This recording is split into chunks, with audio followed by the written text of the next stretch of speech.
People will always judge you, not because they understand you, but because they need to define you before you define them.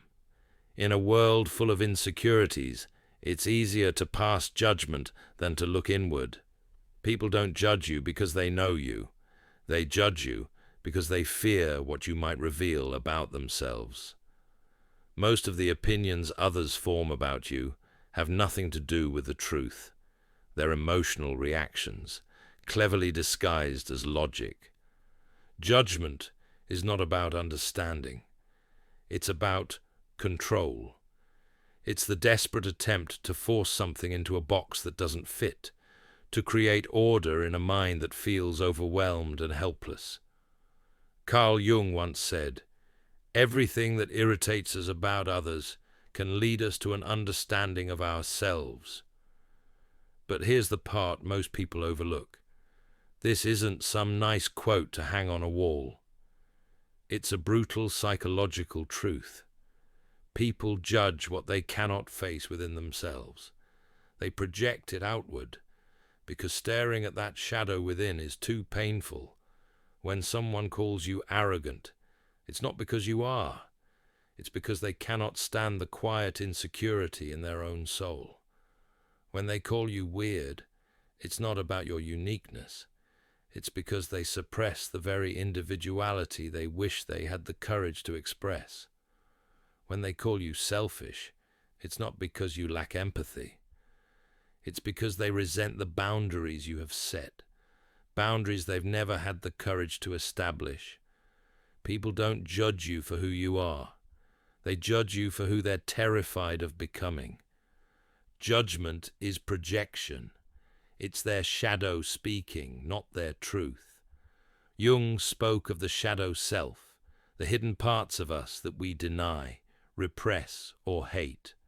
And when people can't face their own darkness, they start pointing fingers, blaming you for the very things they fear in themselves. It's easier to call someone too much than to admit, "I wish I had that courage." It's easier to call someone fake than to admit, "I envy how free they are." So when someone judges you, remember, it's not about you, it's about them. They're not fighting you, they're fighting their reflection, and you just happen to be the mirror. Here's the truth. Most judgment is psychological self-defense. It's a shield against the discomfort of their own flaws. It's the ego's desperate way of saying, "If I put you down, maybe I won't have to face myself." Judgment is so common because we all carry unhealed parts, insecurities, jealousy, shame, fear, and judgment becomes their release valve, their quick fix. It's emotional leakage. It's a fleeting sense of power, masking the profound powerlessness they feel deep down. Now, here's where it gets dangerous.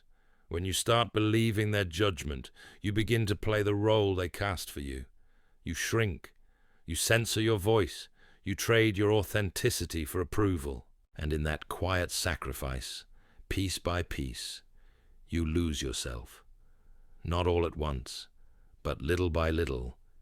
Each time you silence your truth to keep someone else comfortable, a part of you dies quietly. You become what Jung called the persona, the mask you wear to survive in society. It's not who you are. It's who you think you need to be in order to fit in, to belong. But here's the catch. Even that mask gets judged. No matter how much you try to please, someone will always find a reason to dislike you. So if you're going to be judged anyway, you might as well be judged for being real. Let's talk about why this matters more than ever. We live in an age of hyper-judgment. Every moment is an opportunity for someone to scrutinize, critique, and condemn. Every word, every post, every opinion. There's always someone waiting to dissect it, tear it apart. People scroll, compare, and criticize as though it's their job. But beneath the noise, beneath all the distraction, is the same truth Jung wrote about decades ago. People aren't judging you. They're judging the parts of themselves they see reflected in you. The internet, it only amplified the noise. It gave everyone a megaphone to shout their insecurities into the world, and that's why it's so easy to get lost in it.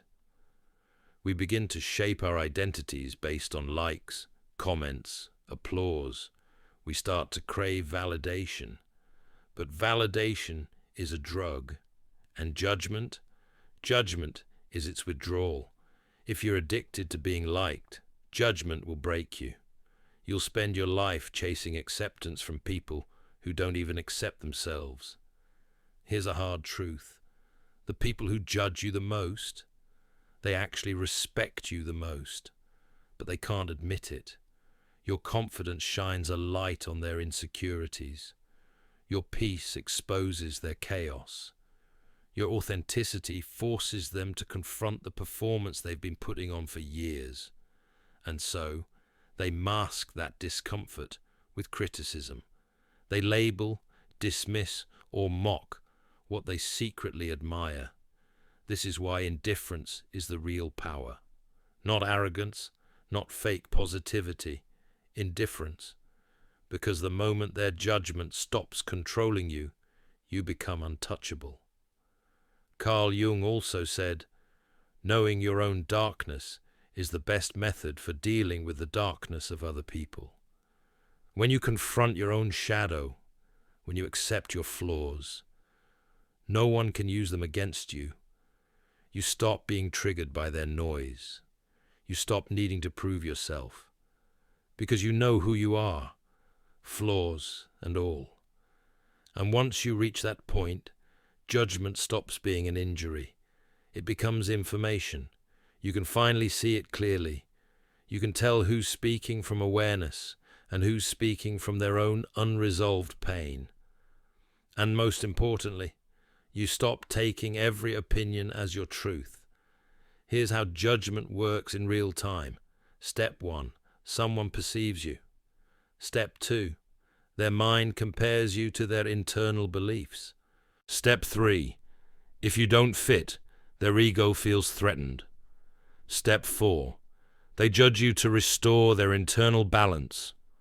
That's all judgment is, a survival mechanism. It's not truth. It's not divine insight.